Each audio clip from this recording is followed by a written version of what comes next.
Good morning and happy Sunday. Welcome to the Sunny Daze Podcast, where I'm going to share a few heartwarming stories and some movie and music trivia. We'll have a little bit of a tribute today in our music trivia and more. So grab a cup of sunshine and let's get started.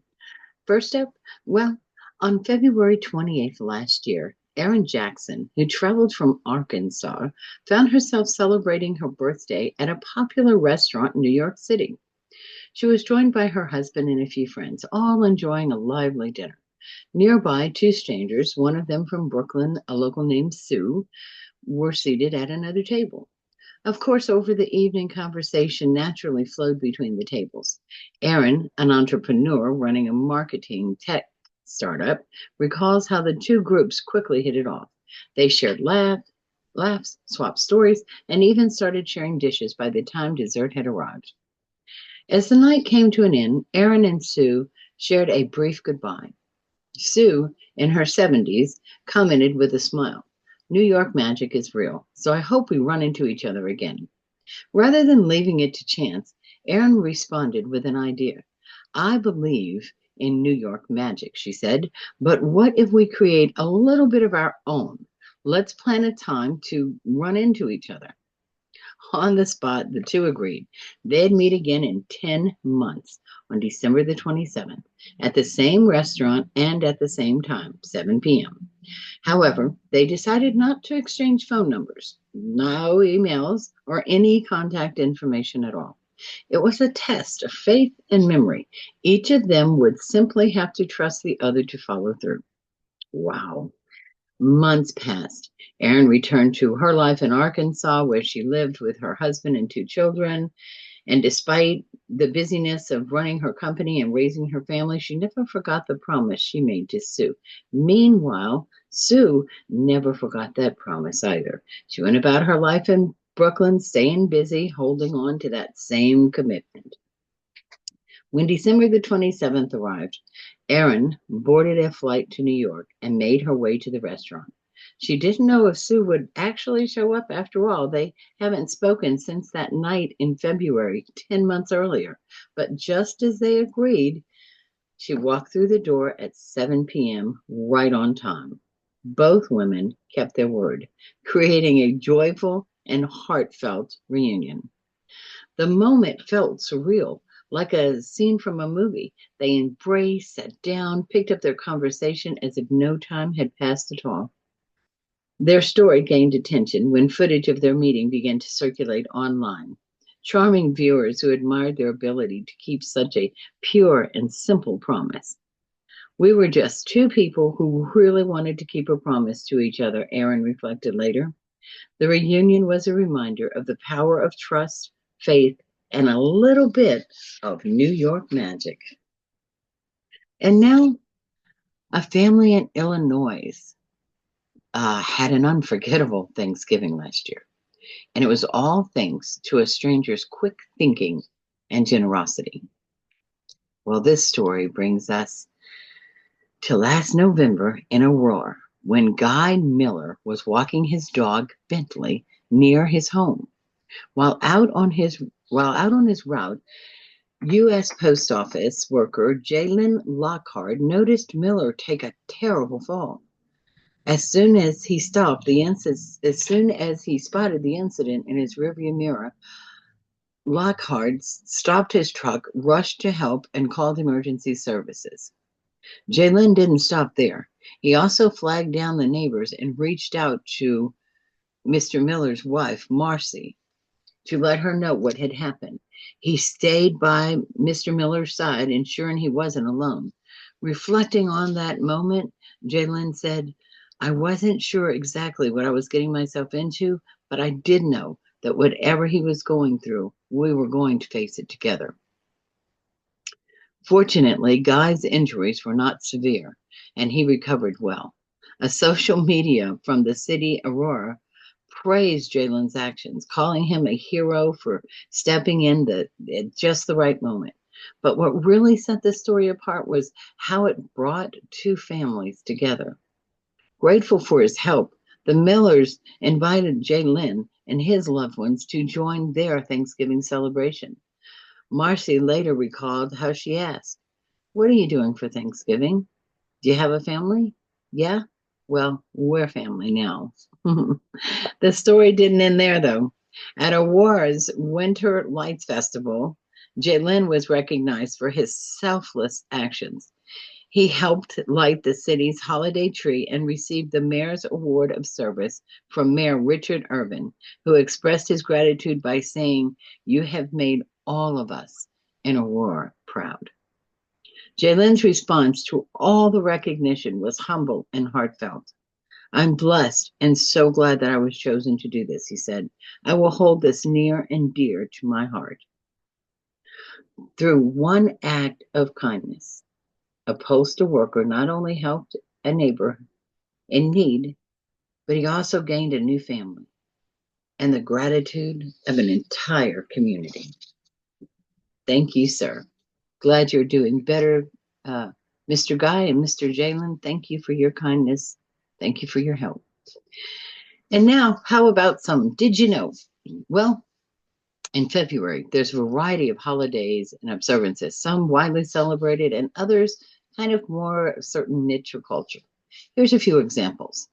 Did you know that Groundhog today, February the 2nd, it's a lighthearted tradition in the US and in Canada. It's said that if a groundhog sees its shadow, winter will last 6 more weeks. If not, spring will come early. I've not heard yet today. And Valentine's Day, celebrated on February the 14th, a global celebration of love and romance. Valentine's Day is marked by exchanging cards and flowers and chocolates and gifts among friends and partners and loved ones. And then there's President's Day. Did you know that's the third Monday of February?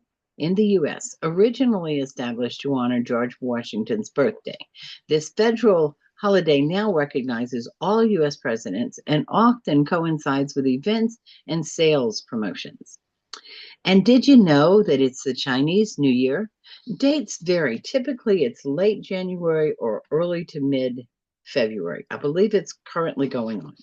It's also known as the Lunar New Year. This major holiday is celebrated in China and many other Asian countries and communities worldwide. It's marked by family reunions, festive meals, lion dances, and the giving of red envelopes for luck. And did you know, speaking of red, it's National Wear Red Day? It's the first Friday of February, coming up this Friday. This day is part of the American Heart Month in the US. It is intended to raise awareness of heart disease and encourage people, especially women, to know their heart health risk. And did you know that it's Black History Month all of February in the US and Canada? Throughout the month of February, there are events, lectures, performances, exhibits, all honoring the contributions, history, and culture of Black individuals and communities. It is also in a couple of days celebrated on February 4th. Did you know World Cancer Day, an international day to raise awareness of cancer prevention, detection, and treatment, and to support those affected by the disease? Well, it is also, did you know, Mardi Gras Day.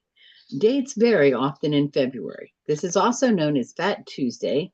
In French, this festive celebration occurs just before the start of Lent. As a matter of fact, Ash Wednesday is the day after Fat Tuesday. In famous places like in New Orleans for parades, costumes, music, and vibrant community gatherings. Also, February the 17th, mark this one on your calendar, folks. It is Random Acts of Kindness Day. That is February the 17th.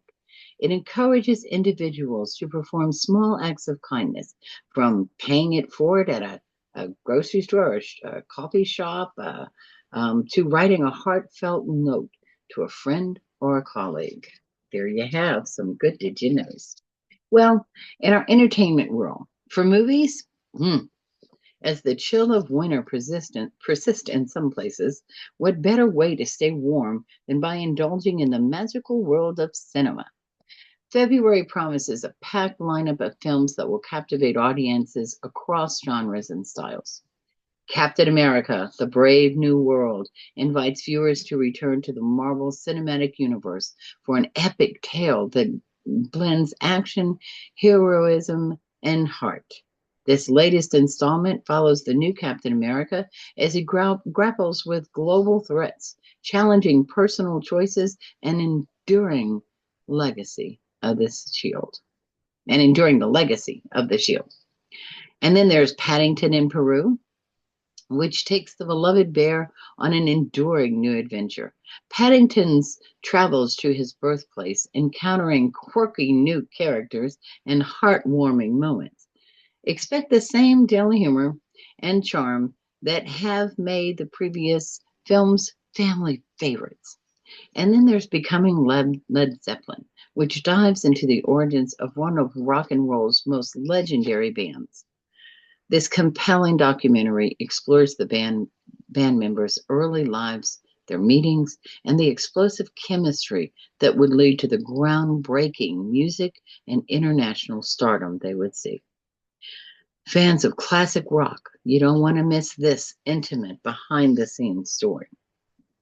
And for fans of thrillers and the macabre, February also offers fresh horror and fantasy releases.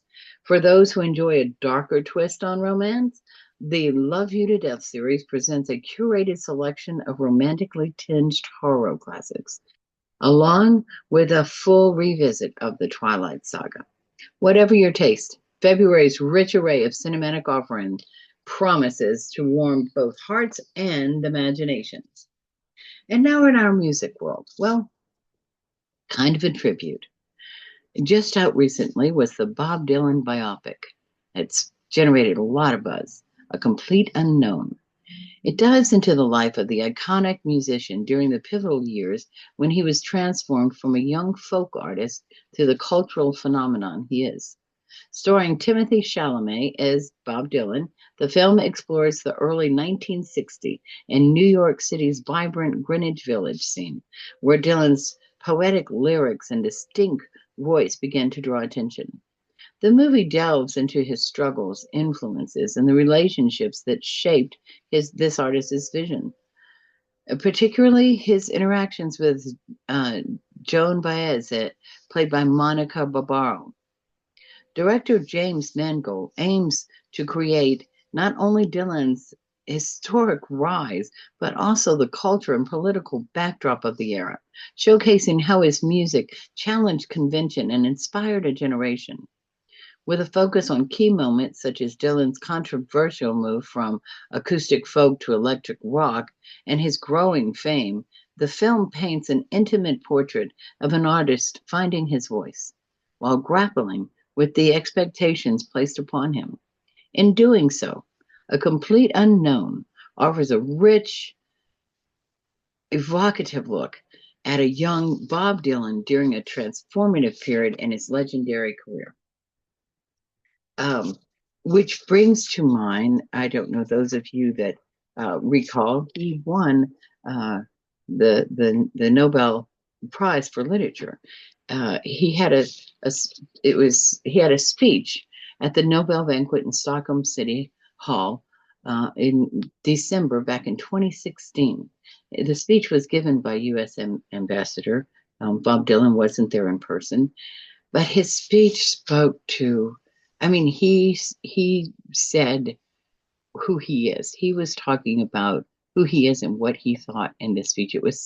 I thought it was so honest, so pure. So if you want to know what he thinks and who he is at that moment, this is what he was telling you. So I wanted to take a moment or two or a minute or two to read that noble banquet speech. Again, it was the 10th of December in 2016, and I will be in quote here for a little bit. Quoting, "Good evening, everyone. I extend my warmest..." I'm sorry, I'm going to back up real quick. This is Bob Dylan's speech at the Nobel banquet in Stockholm. It begins with him saying, good evening, everyone. I extend my warmest greetings to the members of the Swedish Academy and to all of the other distinguished guests in attendance. I'm sorry I can't be with you in person, but please know that I am most definitely with you in spirit and honored to be receiving such a prestigious award. Being awarded the Nobel Prize for Literature is something I never could have imagined or seen coming. From an early age, I've been familiar with reading and absorbing the works of those who were deemed worthy of such a distinction. Kipling, Shaw, Thomas Mann, Pearl Buck, Albert Camus, Hemingway. These giants of literature, whose works are taught in the schoolroom, housed in libraries around the world, and spoken of in reverent tones, have always made a deep impression. That I now join the names on such a list is truly beyond words. I don't know if these men and women ever thought of the Nobel honor for themselves, but I suppose that anyone writing a book or a poem or a play anywhere in the world might harbor that secret dream deep down inside. It's probably buried so deep they don't even know it's there. If someone have ever told me that I had the slightest chance of winning the Nobel Prize, I would have to think that I'd have about the same odds as standing on the moon. In fact, during the year I was born, and for a few years after, there wasn't anyone in the world who was recognized good enough to win this Nobel Prize. So I recognize that I am in very rare company, to say the least. I was out on the road when I received this surprising news, and it took me more than a few minutes to properly process it. I began to think about William Shakespeare, the great literary figure. I would reckon he thought of himself as a dramatist. I thought the thought that he was writing literature couldn't have entered his head. His words were written for the stage, meant to be spoken, not read. When he was writing Hamlet, I'm sure he was thinking about a lot of different things. Who are the right actors for these roles? Who should be staged? Do I really want to set this in Denmark? His creative vision and ambitions were no doubt at the forefront of his mind, but there were also more mundane matters to consider and deal with. Is the financing in place? Are the seats good enough for my patrons? Where am I going to get a human skull? I bet that the furthest thing from Shakespeare's mind was the question, is this literature? When I started writing songs as a teenager, and even as I started to achieve some renown for my abilities, my aspirations for these songs only went so far. I thought they could be heard in coffee houses or bars, maybe later in places like Carnegie Hall, the London Palladium. If I was really dreaming big, maybe I could imagine getting to make a record and then hearing my songs on the radio. That was really the big prize in my mind. Making records and hearing your songs on the radio meant that you were reaching a big audience and that you might get to keep doing what you had set out to do. Well, I've been doing what I set out to do for a long time. I've made dozens of records and played thousands of concerts all around the world. But it's my songs that are my vital center of almost everything I do. They seem to have found a place in the lives of many people throughout many different cultures, and I'm grateful for that. But there's one thing I must say. As a performer, I played for 50,000 people, and I've played for 50 people.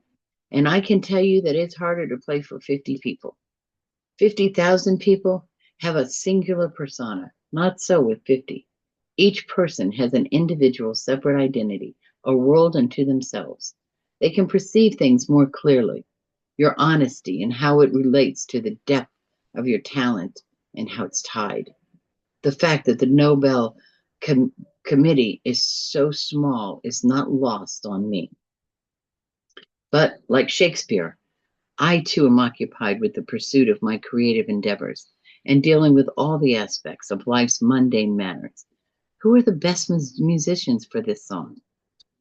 Am I recording in the right studio? Is this song the right key? Some things never change, even over 400 years. Not once have I ever had the time to ask myself, are my songs literature? So I do thank the Swedish Academy, both for taking the time to consider that, very question, and ultimately for providing such a wonderful answer. My best wishes to you, Bob Dylan. End quote. I found that to be a very telling, um, telling story about himself. I love that. I hope you enjoyed that as well. And now, how about a fun, jolly chat story? And we'll call it Sunny and Ray's. Once upon a time, in a cozy little animal shelter, there were two puppies named Sunny and Rays.